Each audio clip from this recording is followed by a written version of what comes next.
I just got deactivated again.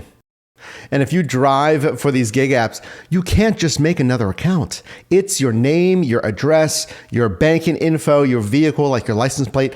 All of that is basically flagged. At least you're in good hands in this video because yes, I've been through this before.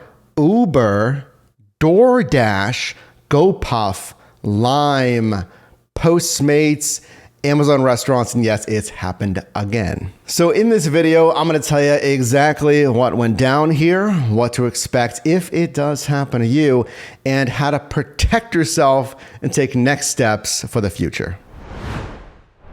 Number one, why getting deactivated really matters on these gig economy platforms. It can be basically any niche: rideshare, grocery, parcel, food delivery, shopping, pet sitting, care, all of that. You can get deactivated. It matters because you'll basically completely lose access to that app, platform, and revenue stream. You can't always get reactivated. There's appeals processes, but if they decline that, you're done. It is tied to all that information. You can't just sign up again. You can't even sign up again like a year later, a year and a half later. It's still tied to one of those pieces of information. They're gonna tie it back to your profile. So yeah, I was deactivated several times, some for like bigger issues and some for smaller issues. Now there's smaller issues, well frankly, things completely outside of your control. If an app goes out of business, so the Point Pickup, the Lime, those companies, Amazon restaurants as well, they just went out of business. They're gonna deactivate your profile. Makes sense. Postmates was acquired by Uber. They operate independently on the customer side, but for the driver side, they're gonna deactivate the Postmates profile because you gotta move it and migrate it over to Uber. And then we get to things with like more substance. So Uber, they deactivated me, I don't know, 2019 for just a little bit because of a driving ticket in 2011. But I signed up in 2015 for Uber. So I drove 2015, 16, 17, 18, whatever it was. And they run the annual background checks. That was always on there. And then they decided I was going to be deactivated. So that can also happen. Got reactivated. Actually, I think kind of randomly. I don't even think I reached out to support. So they can do that as well, which is kind of confusing. Let me know, have you ever been deactivated and then randomly gotten reactivated, because I hear that as well. And then DoorDash in late, like August 2020, I was back in San Diego. I was starting the YouTube thing in 2017. So I had been doing it for a couple of years. But I talk about the gig economy. That's all I do here. I help you make money in different side hustles. And I had that referral link in the description of videos like this, something that I watched other similar creators at the time do since I started YouTube. Something changed. I mean, the terms of service are always updating. I don't know, maybe it was in there. Maybe they updated the referral policy. They did not want me to do that.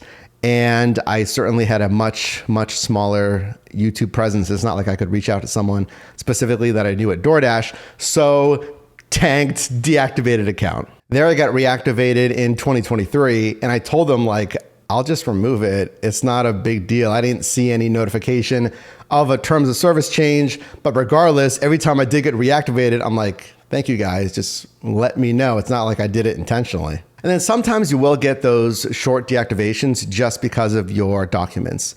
So vehicle registration, insurance, if that lapses, you just have to update it. That's it. But they will like deactivate your account. It's like pause, but you just update the documents, you're good. So here we go. Who was it? It was a gig app that I started in 2021. I'm always excited, by the way, to highlight new gig economy platforms. I think this also shows how volatile some of this stuff can be. So if you know any other up and coming new gig apps, I would love to try it. Founded in 2018. Again, I signed up a couple of years later. Here in Pittsburgh, they have Shop and Deliver. They have Curbside.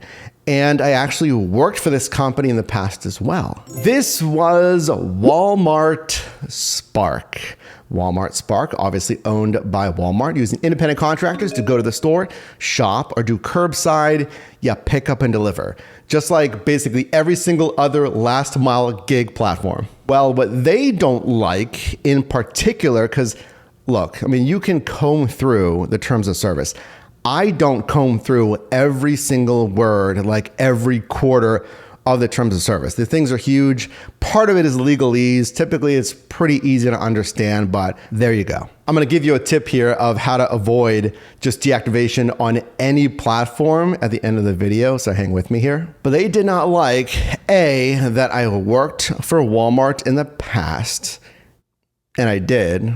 Like, I actually put a good amount of effort in, guys, in summers in between college, unloading trucks in Pennsylvania here. I was back in the back bays in the truck, unloading the truck, and then I did inventory, and then I was a cashier. I don't think that was particularly it, because the email says if you're actively employed by Walmart, and I swear, someone help me down below, that they also considered if you had prior employment with Walmart. I'll see if I can dig up an email or something about that.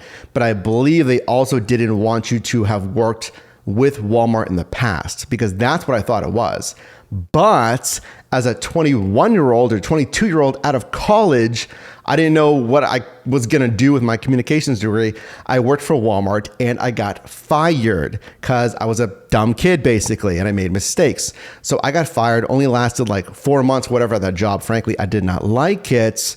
But since being active since 2021 on Spark, the same thing that I just told you with like Uber, that thing was on the, not even a background check. It's not even on the background. It was my past employment there. And now all of a sudden they're like, no, we're cleaning house and you're deactivated from Walmart Spark. Which, look, I'll be real with you. I try to give you a neutral stance. This is why I think it's the best place to learn about the gig economy.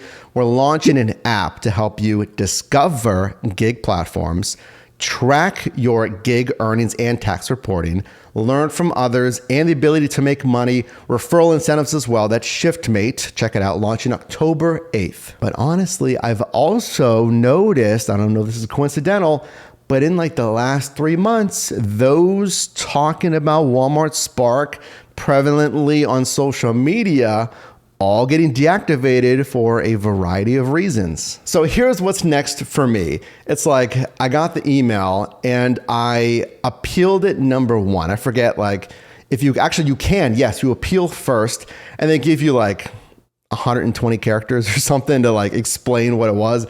And I said, guys, like, yeah, I worked for Walmart in the past, like 14 years ago. This was before you had even created the Spark, independent gig platform. Now that was denied. So there's an email you can also send a message to that's basically escalation. It's called like a pre-arbitration phone call. Basically, arbitration is when I actually sit down, or it's probably like a Zoom or something, with like an attorney or representation from Walmart Spark, and you try to have an agreement there of if you're going to get reactivated. So the next step is that escalation of the pre-arbitration phone call. So I called them, they called me back, and I missed that call. So I want to basically call them literally right after this. And there, to my understanding and research, I will speak to either a representative and or an actual attorney representing Walmart and subsequently Walmart Spark here. So basically, during this call, I'm going to say the same thing I told you. It's like, guys, yeah, I got fired from Walmart. It was 14 years ago, right out of college there. I acknowledge that. Okay. But this was before your Spark platform was even created. And let's not ignore the 14 years of like professional work. I worked in customer service, before this gig stuff, but I've been doing gig work for 10 years now and have built this platform here, helping, frankly, millions, reaching millions of gig workers. It's like, guys, I can do the job and I can do it professionally. My background's in communications and customer service. I've been doing gig work for 10 years.